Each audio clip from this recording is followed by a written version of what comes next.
The Lord be with you. And with your spirit. A reading from the Holy Gospel according to Luke. Glory to you, O Lord. Jesus said to the Pharisees, "There was a rich man who dressed in purple garments and fine linen, and dined sumptuously each day. Lying at his door was a poor man named Lazarus, covered with sores, who would gladly have eaten his fill of the scraps that fell from the rich man's table. Dogs even used to come and lick his sores.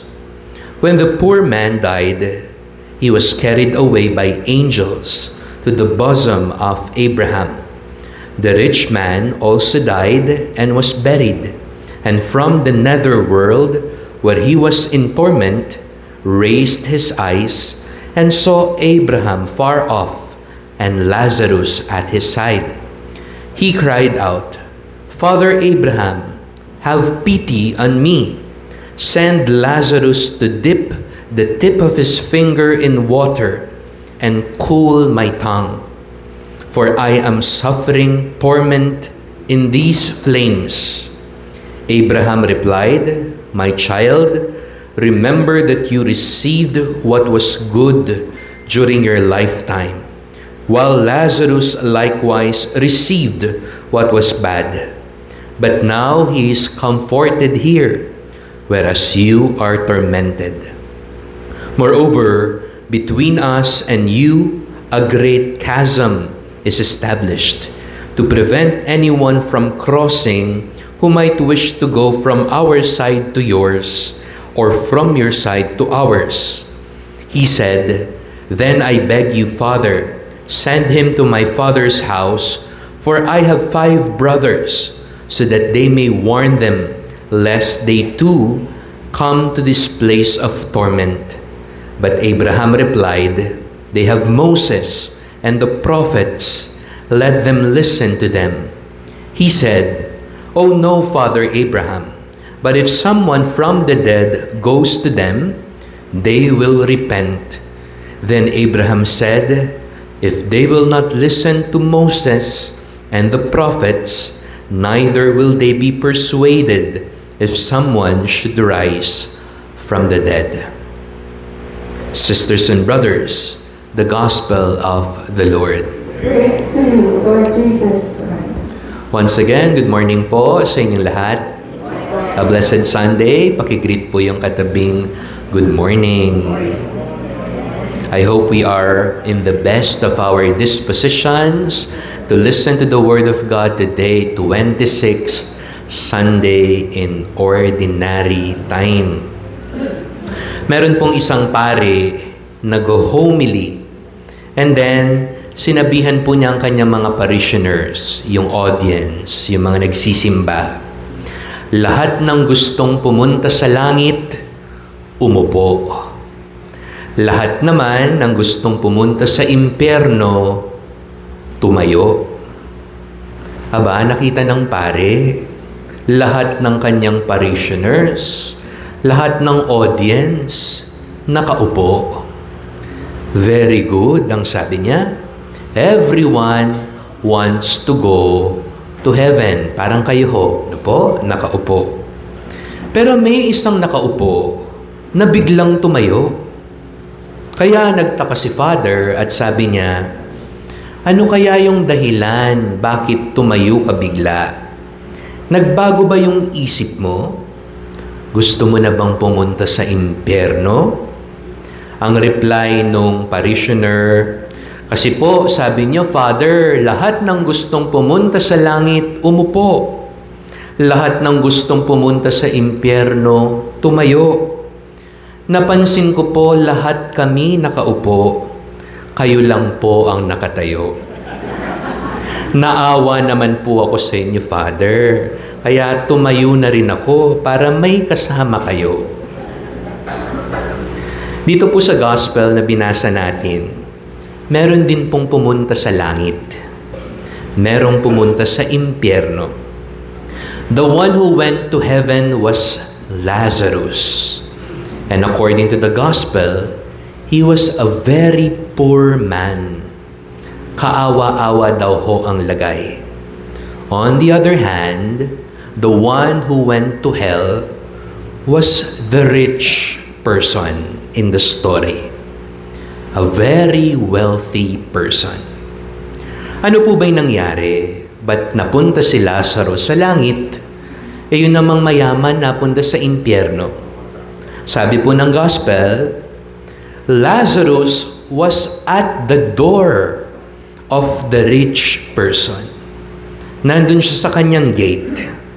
He was hungry. He was wounded. Ano hong ginawa ng mayaman? He ate merrily and lived his life fully well. Yung hinihingi po ni Lazaro na pagpapalimos, yung tira-tira lang nung mayaman. Pero nakuha po nilang namatay, both Lazarus and the rich man, hindi po naambunan itong si Lazarus. So I think the message is very clear para po sa inyo, para rin po sa akin. Merong langit, merong impyerno. Heaven is real and so was hell. Baka po nakakalimutan natin. What happened in the story is that in the next life, sa kabilang buhay, the fate of the two characters reversed. Nagpalit po ang kapalaran. Si Lazarus, he sat beside Abraham, while the rich person suffered in hell. Yung dating nagpapalimos ng tinapay, ngayon, nagpapalimos siya. Ngayon, nagpapalimos na sa kanya yung may-ari ng tinapay. Sabi pa nga nitong rich person, dahil masyadong mainit sa impyerno, Lazarus, dip the tip of your finger in water to cool my tongue. Babad mo naman, sausaw mo naman yung daliri mo sa tubig para yung patak ng tubig maibsan ang init na nararamdaman ko. What was the problem in the story, my dear sisters and brothers? I think the problem is not because the rich person was rich. Di naman ho yun yung problema. Tandahan ho natin, hindi kasalanan ang maging mayaman. Hindi kasalanan ang magkaroon sa buhay. In fact, if you are rich, it means you are blessed. Amen? But the problem is this. The rich person had the capacity to do something, and yet he chose not to. May kakayanan siyang tumulong, pero hindi niya piniling gawin. Sinarado niya ang kanyang mata at kanyang buhay para sa nangangailangan. He had all the means to help, but he did not. He had all the means to do good, but he did not. He had all the means to be generous, but he did not. Hindi naman po niya pinagtabuyan itong si Lazarus. Hindi naman niya sinaktan. Hindi rin naman niya ininsulto. Pero ano pong ginawa nitong mayaman? Wala siyang ginawa. He chose to do nothing. He chose to be indifferent. Ang tawag po sa kasalanan na to, the sin of omission. Atin tamong karapat, atin tamong agawa, atin tamong aibye, pero pipilinan tamong alina mo. At ito pala, when we omit the good things that we can do, maragulya palang kasalanan at kapakibatan king Diyos. Sabi po ng kaibigan kong pare, hindi pala sapat yung wala kang ginagawang mali. Dapat may ginagawa ka ring tama. When it comes to faith, we don't play safe. We act, we stand, we help. Sabi nga ho ng unang pagbasa sa Ebanghelyo, kawawa kayong mga higa-higa, sawa-sawa, kanta-kanta, inom ng inom, kayong maraming ari-arian, ngunit hindi kayo kumikilos. Kawawa kayo, sabi po ng first reading, kasi wala kayong awa.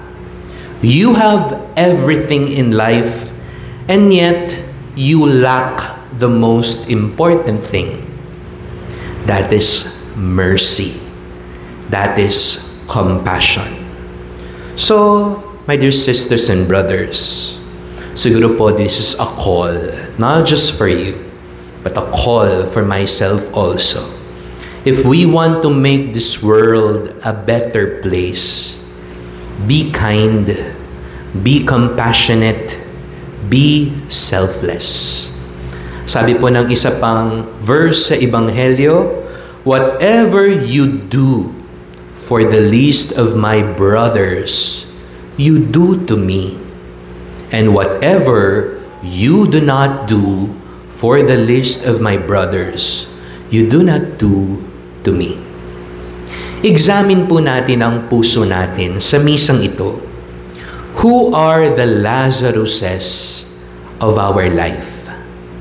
Sino po kaya yung Lazarus sa buhay natin?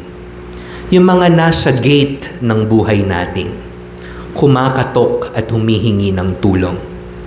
At tandaan ho ninyo, the Lazarus of our lives are not always the materially poor. Maybe they are the emotionally poor. Maybe these are the spiritually poor. Maybe these persons are the misunderstood, the sick, the lonely. Sino po sila? And then the challenge is, practice mercy. Share your blessings. I hope we share not just from our excess, yung tira-tira at sobra-sobra. But when we share generously, not only materially. Sometimes presence is also sharing. Time is also sharing. A listening ear is also sharing. Live with eternity in mind. Tandaan ho natin, hindi natatapos ang buhay dito sa mundo. May langit, may impyerno. And our day-to-day choices echo in eternity. So to end, one quote says, if you want others to be happy, practice compassion. If you want to be happy, practice compassion. If you want to go to heaven, the key is to practice compassion. Amen.